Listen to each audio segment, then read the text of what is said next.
Todd and Julie Chrisley were pardoned today, and because of the work we did with the Chrisleys post-sentencing and the media work I've done with their daughter Lindsay, media is reaching out to ask my opinion. On the left, they're telling me, I think this is a travesty of justice. They were convicted at trial. They didn't accept responsibility. It is not fair. And on the other side, it's sentences are too long. We should close all of these minimum security camps. Justin, where do you fit in?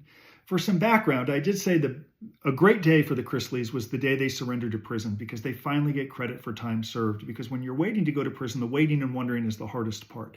The second best day, I said, would be if Donald Trump got elected, because it would increase the likelihood that they would get pardoned, and they did. I'm of the opinion we send too many people to prison. I endured one measly year in a camp. My partner served 26 consecutive years for a nonviolent drug crime. Did we need to warehouse him for 26 consecutive years in prison, including the last 10 years in a camp?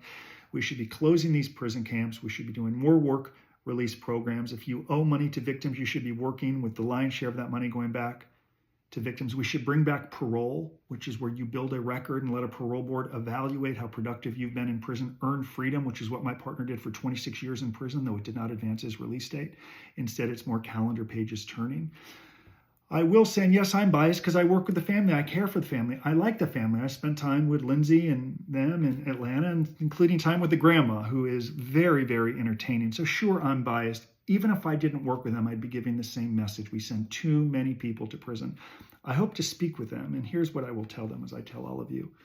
Don't complain about the Department of Justice. Don't complain that you were railroaded and taken advantage of. Instead, talk about the lessons you learned while you've been in prison. Talk about the experiences you saw, the trauma that so many people have endured through these intergenerational cycles of recidivism. Talk about how you're going to be part of the solution, how you're going to give back, you're going to contribute, how you're going to help. Every piece of media, Todd and Julie, I hope you do. I want it to be positive. Talk about the lessons learned and how you are going to contribute, be part of the solution rather than blaming the Department of Justice. Messaging is key. For now, I'm happy for the family. I care for the family, and I hope they use this pardon for good. But I'm also aware enough to know that it is upsetting a lot of people. I see the messages coming in.